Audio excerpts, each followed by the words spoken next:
안녕하세요, 해광칠년입니다. 우리가 손금을 본다고 할 때는 단지 손에 그려져 있는 손금만을 보는 것이 아니고 손 전체의 모양을 보아야 합니다. 그 중에서도 손가락의 형태가 아주 중요합니다. 이 손가락 안에는 그 사람의 특성과 성격이 다 드러나 있습니다. 그리고 손금은 시간이 지남에 따라서 변화하기도 하지만 손가락의 형태는 변하지 않습니다. 그래서 먼저 손가락이 어떻게 생겼는지 그것을 보는 것이 중요합니다. 자, 이 손가락에는 그 밑에 있는 구, 그러니까 언덕의 특성이 잘 반영되어 있습니다. 검지 밑에 이 부분을 목성구라고 합니다. 자, 목성구는 지배욕, 야심, 리더십, 명예, 명성 이런 것들을 주로 나타내 줍니다. 그리고 중지 밑에 토성구, 토성구 하면 자아의식, 신중함, 인생을 진지하게 산다. 그리고 약지 밑에 여기 태양구는 예술성, 감수성 이런 것들을 나타내 줍니다. 그리고 소지 밑에 여기 수성구는 상업성, 의사소통 능력, 이제 능력, 그리고 여러 가지 수완을 나타내 줍니다. 그리고 손가락을 볼 때는 이 손가락의 길이가 긴지 짧은지, 살집이 두툼한지 얇은지, 더 나아가서 각 손가락이 뻣뻣한지 유연한지, 손가락이 곧게 펴져 있는지 아니면 옆으로 기울어져 있는지. 그러면 손가락이 휘어져 있다는 얘기는 휘어진 방향의 언덕, 그 부분의 특성을 강화해 주고 있다. 그래서 예를 들면 이 검지가 중지 쪽으로 이렇게 휘어져 있으면 자아실현 욕구가 강하다. 신중하고 안정을 추구한다. 그리고 자기 감정을 잘 드러내지 않습니다. 그리고 여기 검지와 약지가 중지 쪽으로 모두 다 기울어져 있다. 그러면은 중지가 상징하는 자아 욕구, 즉 자아가 깊고 신중한 성격을 가지고 있다. 반대로 이 중지가 약지 쪽으로 휘어져 있으면 의존적이다. 신경이 예민하다. 늘 긴장감 속에 있고 따라서 우울감을 보이기가 쉽습니다. 그리고 각 손가락 맨 밑에 있는 이 부분을 기저선이라고 합니다. 이 기저선이 이렇게 균형을 이루지 못하고 밑으로 축 처져 있다. 예를 들어서 여기가 이렇게 축 처져 있다. 그러면 처진 부분에 구의 성향이 감소된다는 얘기입니다. 반면에 위로 올라가 있으면 그 부분의 성향이 강화되겠죠. 자, 또 그 다음에 볼 것은 각 손가락과 손가락 사이의 간격을 봅니다. 맨 먼저 이 검지와 엄지손가락의 폭이 넓다. 이 부분이 넓다는 얘기는 엄지손가락이 밑으로 처져 있다는 얘기입니다. 그러니까 손을 벌리면 이 간격이 넓어지겠죠. 자, 이러한 사람들은 관대하다. 자유로움을 추구한다. 그리고 독립적이고 어떤 규제받는 것을 싫어한다. 그러니까 한편으로 성격이 활달합니다. 그 다음에 이 중지와 검지 사이가 벌어져 있는 경우, 그러니까 이러한 모양이 되는 거죠. 이러한 경우는 극히 자기 주관적이고 지배욕이 강하며 남들의 의견을 잘 수용하지 않습니다. 또 중지와 약지가 이렇게 벌어져 있는 사람, 이러한 경우는 격식에 얽매이지 않고 유연한 사고를 가지고 있습니다. 그리고 약지와 소지가 벌어져 있어서 새끼손가락이 이렇게 벌어져 있는 사람, 굉장히 독단적인 행동을 취합니다. 그야말로 자기 맘대로 해야 되고 남의 간섭받는 것을 극히 싫어합니다. 자, 이렇게 손가락이 벌어지는 것을 보려면 자연스러운 무의식 상태에서 이렇게 벌리게 해야 됩니다. 의도적으로 하면 선입견 때문에 오류를 범할 가능성이 많습니다.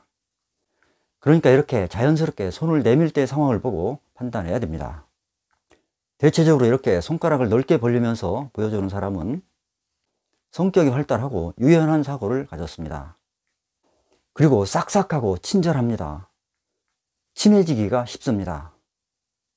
행동이 자유스럽고 경직된 것을 싫어합니다.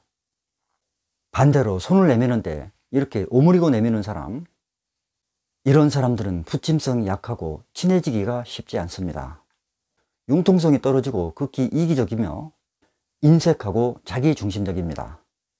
손가락 중에서는 이 가운데 손가락이 가장 길죠. 그래서 이 중지는 검지와 약지의 균형을 맞춰주는 평형 바퀴 역할을 합니다. 따라서 중지를 중심으로 검지가 긴지 약지가 긴지를 보고 역시 그 사람의 성향을 판단할 수 있습니다. 여기 약지보다 검지가 길면 이 사람은 리더십과 책임감이 강하고 정직하고 진실을 추구합니다. 또한 권력욕이 강하며 이상주의를 추구하고 있습니다. 그러니까 명예욕과 야심이 강하다. 반대로 이 검지에 비해서 약지가 길면 허영심과 과시욕이 강합니다. 남들한테 뭔가를 뽐내고 싶은 마음, 그리고 또한 스포츠 기량이 좋고 모험심도 강합니다. 그 다음에 중요하게 살펴봐야 될 부분은 손가락의 마디입니다. 자, 마디는 3개로 되어 있습니다. 여기가 1지절, 여기가 2지절, 여기가 3지절 이렇게 부릅니다. 이 3개의 마디 중 어느 마디가 가장 기냐, 그것에 따라서 그 사람의 특성 또한 다르게 나타납니다. 자, 여기 맨 위에 제1지절이 길다. 그러면 이러한 사람은 정신적인 면을 추구합니다. 그러니까 물질적이기보다는 멘탈, 이상주의, 추상적인 것, 이러한 것들을 지향한다. 두 번째, 이 가운데 마디가 잘 발달되어 있으면 현실적이다. 그러니까 상업적으로 돈 버는 일이 중심이 된다. 인생을 굉장히 실질적으로 사는 사람입니다. 그리고 맨 밑에 제3지절이 길다.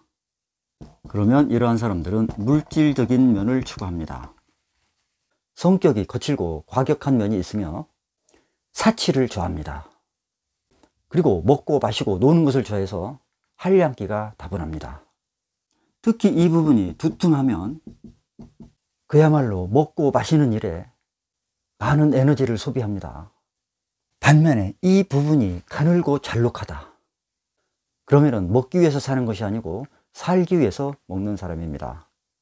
한마디로 먹고 마시는 거에는 별로 관심이 없다. 머리 쓰는 일에 치중한다. 그리고 돈을 소비하는 데 있어서도 정신적인 거, 필요한 부분에만 지출한다. 그리고 손가락이 길고 이렇게 사이에 틈이 벌어져 있으면 호기심이 강한 사람입니다. 그리고 계산 또한 철저합니다. 물질적이기보다 정신적인 면을 추구한다. 그 다음에 또 손가락에서 봐야 될 부분은 손가락 끝의 모양입니다. 이 손가락 끝이 이렇게 갸름하게 생겼다. 이러한 사람들은 현실적이고 상식적이며 자기가 한 말에 책임을 집니다. 그리고 손가락 끝이 이렇게 뾰족한 사람이 있습니다. 이것은 이상주의적이고 예술성이 강하다. 그리고 손가락 끝이 이렇게 주걱처럼 생긴 사람이 있습니다. 이러한 사람들 굉장히 활동적이고 독선적입니다. 고집이 장난 아닙니다. 또 이 손가락 마디가 이렇게 울퉁불퉁하게 생긴 사람이 있습니다. 마디가 이렇게 닭다리처럼 울퉁불퉁 튀어나왔다. 이러한 사람들은 굉장히 분석적이고 철두철미합니다. 시간이 오래 걸리더라도 완벽함을 추구합니다. 반면에 손가락이 매끄럽다. 그러면은 본능적이고 직관적이고 성격이 조급합니다. 자, 이렇게 손가락의 모양과 간격, 길이 이런 것들을 종합적으로 살펴봤습니다. 손을 보면 그 사람의 건강, 운명, 특성, 성격 이런 것들을 한꺼번에 파악할 수 있습니다. 그러니까 이 손가락 굉장히 중요합니다. 따라서 손을 함부로 쓴다든지 손가락질을 함부로 하면 안 됩니다.